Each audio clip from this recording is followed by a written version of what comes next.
What's up, guys? It's Bolt Struck with Duck, and today we're going over who made the cut.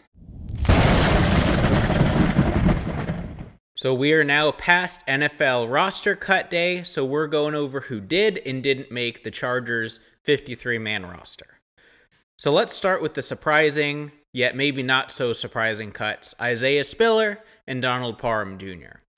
So Isaiah Spiller is a weird one. It's only surprising in the sense that they used a pretty decent draft pick on him, and he showed a lot of promise in college, and it's just the fact that he was never able to take that leap in the NFL. He's had multiple opportunities during the regular season, and had a horrible preseason this year, and just unfortunately was never able to show the flashes he showed in college. And we do have a pretty deep running back room, both with the two new additions in free agency and with Kamani Vidal, who you guys know I'm a big fan of if you've watched my preseason videos. I also just saw semi-breaking news that they picked up a Michigan running back that the Titans waived. So we'll see what happens with him, because this is post 53-man roster day. And then moving into Donald Parham Jr., that one caught me by surprise. I felt like our tight end room is and was really, really weak, and I'm a big Parham fan. It's just the injury thing, unfortunately. You know, he's been injured. And yeah, this one honestly stings a little for me. Great red zone threat. Really, really good. He's, 6'8", big guy, good hands.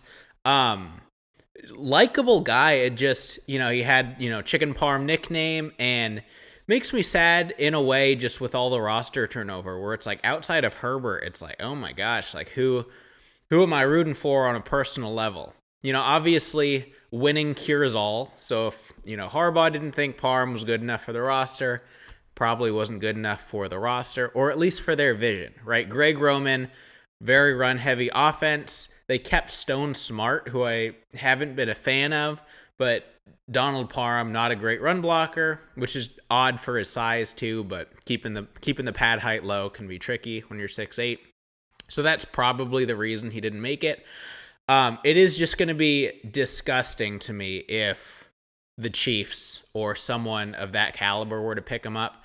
I know the 49ers need a tight end.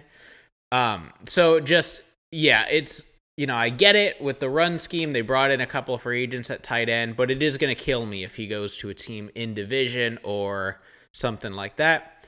Especially with the loss of Gerald Everett as well. I was a huge fan of Gerald Everett. I felt like he was just a dog. He put a lot of effort into it, and it's like, now to go and be a backup tight end for the Bears, just a bummer. I like both of those guys. So now on a more positive note, we'll get into who did make the roster. So Brenden Rice and Simi Fehoko made the roster. So they decided to keep 7 wide receivers on the roster, like a lot of people thought they would. Unfortunately, Cornelius Johnson did not make it. Hopefully he's able to come back on the practice squad. He was a good late round pick. Just competitive from a depth standpoint on the roster. You can't keep 8. He grew up a Charger fan, so I hope he at least stays on the practice squad. Dog Tony Jefferson made the roster. Really, really cool. I'll give you guys the brief stint because I talked about this last week after his monster performance. But he actually unretired to sign with the Chargers to have another chance. I think it's great to have him as a veteran presence, and then he exceeded expectations in that preseason game, that last preseason game. And then Easton Stick. He did make the roster. I feel like I say this every video, he has regressed, yet somehow multiple coaching staffs, multiple QB coaches have liked him enough to keep him around, despite clearly not being a even league average backup quarterback. We'll see if this is permanent. With roster cut day, some QBs have been cut.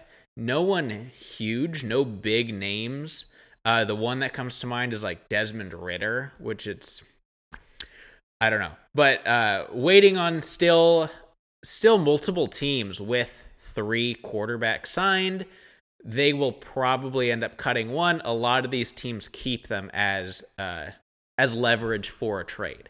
So we'll see if Joe Ortiz gives in and trades for one of those guys. You know, he doesn't want to take the bet that they'll be released, or we'll see if he waits it out. We'll see who comes available. So I wouldn't personally keep Easton Stick on the roster. We'll see if he does end up staying on the roster permanently and is the backup for the season. But those are the big kind of changes, moves at the deadline. A lot of the guys that were cut can come back on the practice squad if they're not picked up by another team. Who was the biggest surprise for you?